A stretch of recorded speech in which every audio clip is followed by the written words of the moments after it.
மாறன் சீரியல்ல இப்போ ஒரு எக்ஸ்ட்ரானரியான எபிசோட் வந்திருக்குன்னே சொல்லலாம். மிஸ் பண்ணாம ஃபுல்லோடையும் கேளுங்க. விசி வந்து சுத்தமா போமாட்டேங்குது. பார்க்குறவங்கலாம் லைக் பண்ணிட்டு பார்த்தீங்கன்னா, நான் கொஞ்சம் பேச வந்து மூடிட்டா இருக்கும். மாறன் வந்து பேசிட்டு இருக்காங்க. "நீங்க எதுக்கும் கவலைப்படாத பிருந்தா, நாங்க இருக்கோம்ல" அப்படின்னு சொல்லும்போது, அவ ஃபங்ஷனுக்கு வந்து ரெடி ஆகிட்டு இருக்கா. அத பார்த்தாலே வந்து எனக்கு கடுப்பாகுது. அவ என்ன தெரியுமா என்கிட்ட வந்து சொன்னா, "இன்னும் கொஞ்ச நேரத்தில நான் தான் இவரோட பொண்டாட்டின்னு எல்லாருக்கும் தெரிய போகுது.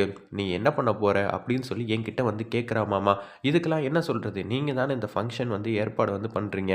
அதுக்கேத்த மாரி எல்லாமே வந்து பண்ணியாச்சு. நீ கொஞ்சம் நேரம் அமைதியா இரு. நம்ம தான் ஜெயிக்க போறோம் அப்படின்னு சொல்லும்போது, கண்டிப்பா அதுக்காக தான் நான் வெயிட் பண்ணிட்டு இருக்கேன். அவள நான் பதிலடி குடுத்தே ஆகணும்னு பிருந்தா வந்து சொல்லிட்டு இருக்காங்க. சரி புது மாப்பிள்ளை நீங்க போய் வந்து பட்டு வேட்டி, பட்டு சட்டைய கட்டிட்டு, அப்படியே விஜய் பக்கத்துல கெத்தா வந்து நில்லுங்க. ஏன்டா இதெல்லாம் கொஞ்சம் கூட நியாயமே இல்லங்கிற மாரி சொல்லிட்டு இருக்காங்க அந்த இடத்துல நம்ம கார்த்தி. சரிடா, நீ இப்போ உனக்கு ஒரு பிடிக்காத விஷயத்த வந்து செய்யும்போது, கூடிய சீக்கிரம் பிருந்தா நீயும் இது மாரி சூப்பரா வந்து ரெடி ஆயிட்டு நில்லு. அப்பதான் வரவங்க எல்லாம் உன்ன தானே வந்து மருமகன்னு புரிஞ்சுக்கணும். அதுக்காவது நில்லுமா அப்படின்னு சொன்னோனே, சரி மாமா என்னமோ சொல்றீங்க. ஆனா எனக்கு சுத்தமா வந்து நம்பிக்கையே இல்லங்கிற மாரி சொல்லிட்டு அவங்க பாட்டுக்கு போறாங்க. அவ வாழ்க்கைய நெனச்சு அவ பாட்டமா இருக்கா. அதனால தான்டா இப்படியெல்லாம் பேசுறா. நீ எதுவும் தப்பா நெனச்சுக்காதன்னு வீரா வந்து சொல்லிட்டு இருக்காங்க. சரி நான் போய் வாங்கிட்டு வந்துடுறேன் அப்படின்னு சொன்னோனே, ஆறா நீ போடா போயி வாங்கிட்டு வா. அதுக்கப்புறம் இந்த வள்ளியோட முகத்த நீங்க எல்லாரும் வந்து பார்க்க போறீங்க. ஆமாமா, இன்னைக்கு நம்ம வீட்ல வந்து செமையான சண்ட காட்சி ஒண்ணு இருக்கு. அதுக்காக தான் எல்லாருமே வந்து காத்துட்டு இருக்கோம்னு சொல்லிட்டு, மாறன் பாட்டுக்கு வேக வேகமா போறாங்க. இந்த விஷயத்த வந்து கண்மணி வந்து பார்க்குறாங்க. விஜி ஏதோ ஒரு விஷயத்த வந்து கேட்டுட்டா. இப்ப வேற வழியே இல்ல. நம்ப அவகிட்ட வந்து உண்மையெல்லாம் சொல்ல வேண்டியதுதான் அப்படின்னு சொல்லிட்டு யோசிச்சுட்டு அப்படியே வராங்க. "என்ன நடந்துச்சு?" அப்படின்னு சொல்லி கேட்கும்போது, "அங்க என்னக்கா திட்டம் போட்டிருக்கீங்க எனக்கு எதிரா? உங்களுக்கு தெரியாதுன்னு தானே சொல்லப் போறீங்க?" கன்னத்திலேயே வந்து பலார் பலார்ன்னு அடிக்கிறாங்க. "என்னக்கா பொசுக்குன்னு என்ன வந்து அடிச்சிட்டீங்க?" "பின்ன எனக்கு நீ நம்பிக்கை துரோகம் செஞ்சுட்ட. அதனால தான் நான் உன்ன அடிச்சேன்." அப்படின்னு சொல்லி அந்த இடத்துல விஜய்க்கு சாதகமா பேசுற மாரி நடிக்கிறாங்க. "என்னக்கா இப்படியெல்லாம் பேசுறீங்க? நான் எப்போதும் உங்க சைடு தானே இருக்கேன்." "இல்லடா, நீ என்னை எப்போதும் ஏமாத்திக்கிட்டு தான் இருக்க. ஃபர்ஸ்ட்டு என்னன்னா, உங்க அம்மா இங்க இருந்தாங்க. சரி ஏதோ சொல்ல வேணான்னு நெனச்சேன். அதுக்கப்புறம் சத்தியம்லாம் பண்ண. நீ நல்லபடியா கார்த்திக் வந்து மனைவி ஆயிட்டேன்னு நெனச்சேன். அதெல்லாம் பித்தலாட்ட வேலைன்னு எனக்கு நல்லாவே தெரிஞ்சிருச்சு. அத தான் கண்டுபிடிச்சுட்டாங்க." "என்னக்கா சொல்றீங்க?" "ஆமா, மாறன் வாங்கிட்டு வர தான் போறாங்க. இன்னும் கொஞ்ச நேரத்தில நீ எதுவுமே வந்து பண்ண முடியாது. உன் ஆட்டம்லாம் அவ்வளதான்." அப்படின்னு சொல்லிட்டு அவங்க பாட்டுக்கு போறாங்க. "அக்கா கோச்சிக்காதீங்கக்கா. அப்படியெல்லாம் ஒண்ணும் இல்லங்கிற" மாரி சொல்லிட்டு இருக்காங்க. "அப்படியெல்லாம் இல்ல. இன்னும் கொஞ்ச நேரத்தில நீ எல்லாமே வந்து தெரிஞ்சுக்க தான் போற. பிருந்தாவோட வாழ்க்கைய உன்ன வச்சு நான் காப்பாத்திட்டேன்னு நெனச்சேன். ஆனா நீ என்ன ஏமாத்திட்ட. என்கிட்ட பேசாதன்னு சொல்லி கண்மணி வந்து கோவத்துல போறாங்க. அப்பனா இவங்க என் பக்கம் தான் நிக்கிறாங்க. இப்ப என்ன பண்றதுன்னு தெரியலன்னு சொல்லிட்டு மாறன தடுத்து நிப்பாட்டணும்னு யோசிச்சுட்டு இருக்காங்க அந்த இடத்துல. அப்பன்னு பார்த்து 4, 5 பேருக்கு கால் பண்றாங்க. மாறன் வந்து இங்க வரவே கூடாது. அதுக்கேத்த மாரி நீங்க பெர்ஃபார்ம் பண்ணிக்கங்கடா அப்படின்னு சொன்னோனே, சரி மேடம் நாங்க பார்த்துக்குறோங்கிற மாரி அந்த இடத்துல 4, 5 பேர் வெயிட் பண்ணிட்டு இருக்காங்க. ஃபங்ஷனுக்கு வந்து ரெடி ஆகிட்டு இருக்காங்க. விஜி அந்த இடத்துல உடனே வள்ளி தான் வந்து ரெடி பண்ணிட்டு இருக்காங்க. "விஜி ரொம்ப சந்தோஷமா இருக்க போல இருக்கு. சந்தோஷம் இன்னைக்கு கிடைச்சா பத்தாதும்மா. என்னைக்குமே வந்து கிடைக்கணும். அதுக்கேத்த மாரி தான் நம்ப வந்து நடந்துக்கணுங்கிற" மாரி சொன்னோனே, "சரி, சரி கண்டிப்பா எனக்கு கிடைக்கும். நான் தானே இந்த வீட்டு மருமக. சித்தி உங்க ஆசீர்வாதம் எனக்கு கண்டிப்பா வேணுங்கிற" மாரி செமையா வந்து வள்ளிய கடுப்பேத்துற மாரி விஜி வந்து பேசிட்டு இருக்காங்க. இருப்பினும் அவங்களுக்கு கோவம் தாங்கல. இருந்தாலும் எதுவும் சொல்ல முடியாம அப்படியே வராங்க. "வீராம்மா, என்ன நடந்துச்சு?" அப்படின்னு சொல்லி அந்த இடத்துல வள்ளி வந்து கேட்குறாங்க. அவ ஓவரா வந்து பெர்ஃபார்ம் பண்ணிட்டு இருக்கா. அவ கொஞ்சம் கூட வந்து அச்சப்பட மாட்டேங்கிறா. கண்மணி மூலியமா இப்படியெல்லாம் நடக்குதுன்னு அவ தெரிஞ்சுக்கிட்டாளாம் அப்படின்னு சொல்றாங்க. எப்படி இதெல்லாம் தெரிஞ்சுக்கிட்டா? தெரிஞ்சுக்கிட்டதுக்கப்புறம் எப்படி இவ்வளோ கேஷுவலா வந்து இருக்கா?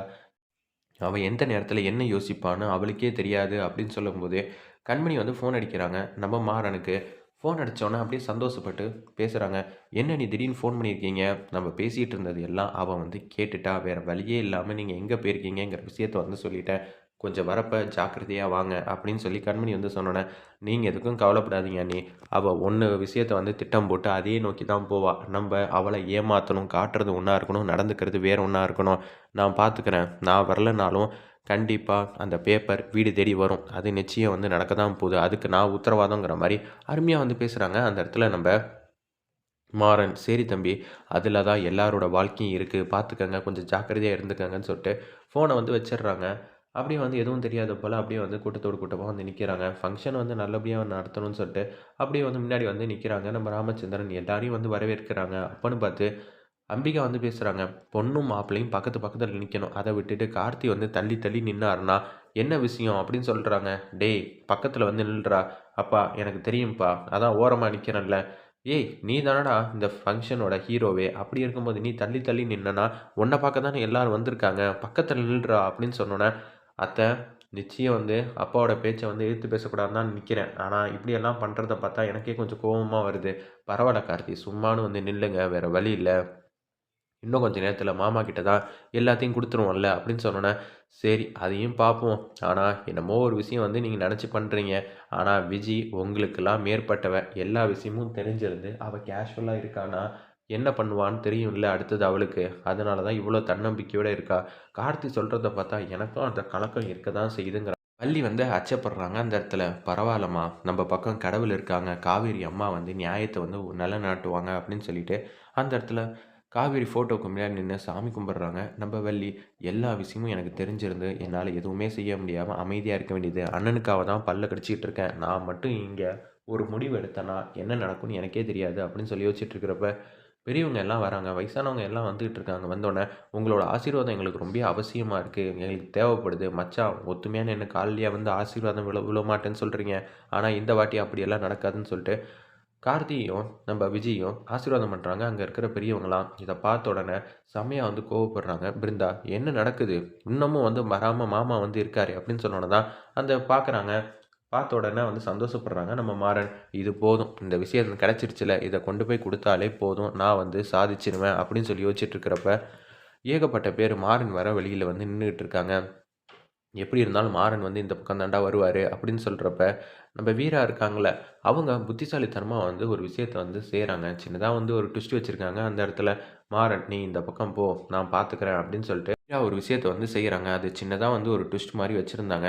அந்த இடத்துல விஜய்ய ஏமாத்தணும்னா 2 பேரும் வந்து ஒரே மாரி இருந்துகிட்டு இருந்தா சரி வராது. அவள மாரி தான் நம்மளும் யோசிச்சா, அப்புறம் என்ன அவளுக்கும் நமக்கும் வித்தியாசம். வித்தியாசமா தான் யோசிக்கணும். அவ இப்படி தான் யோசிக்கிறான்னு தெரிஞ்சு, அதுக்கு எதிர்மறையா நின்னா தான் நம்மளால இத கொண்டு போய் சேர்க்க வேண்டிய இடத்துல கரெக்ட்டா வந்து சேர்க்க முடியும்னு, அந்த இடத்துல வீரா வந்து அட்டகாசமா வந்து பேசுறாங்க. எக்ஸ்ட்ரானரியா இருந்துச்சுன்னே சொல்லலாம் அந்த சீன்லாம். ஒரு பக்கம் கேஷுவலா வந்து மாறன் மாட்டுக்கும் பைக் எடுத்துக்கிட்டு, அப்படியே அந்த பேப்பர வந்து உள்ள வைக்கிறாங்க. வச்ச உடனே இது எல்லாத்தையும் விஜியோட அசிஸ்டன்ட் வந்து பார்க்குறாங்க. பார்த்த உடனே அவங்க மேடம்க்கு கால் பண்ணுவோங்கிற மாரி சொன்னோனே, ஃபோன் வந்துகிட்டே இருக்கு. இத வந்து பார்க்குறாங்க. எதுக்காக ஃபோன் பண்றான்னு தெரியலையே! அவசரமாச்சே! அப்படின்னு சொன்னோனே, நான் பக்கத்துல போயிட்டு வந்துடுறேன்னு சொல்லிட்டு, அப்படியே ஃபோன வந்து எடுத்துட்டு அப்படியே தள்ளி நின்னு பேச ஆரம்பிச்சுட்டாங்க. அந்த இடத்துல வேற ஒரு காரணத்த சொல்லிட்டு அங்கேருந்து போய் பேசிக்கிட்டு இருக்காங்க.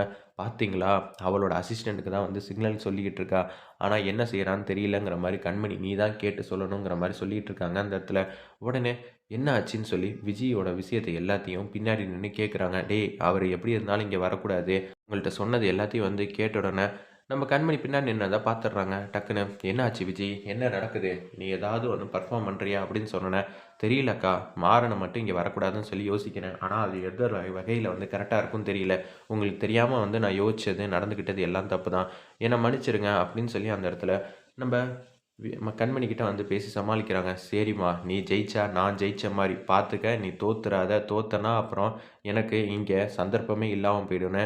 கண்மணி வந்து ஏமாத்துறாங்க. மாறன் மாட்டுக்கு அப்படியே கேஷுவலா பைக்ல வரப்ப, அவங்கள 4, 5 பேர் வந்து அங்க நிக்கிறத வந்து நோட் பண்றாங்க நம்ம மாறன். Okay, okay. இது எல்லாம் விஜியோட ஆள் தானே, நான் பார்த்துக்கிறேங்கிற மாரி அந்த இடத்துல யோசிச்சுட்டே வந்து நின்னுட்டு இருக்காங்க. வெயிட் பண்ணி பார்ப்போம்.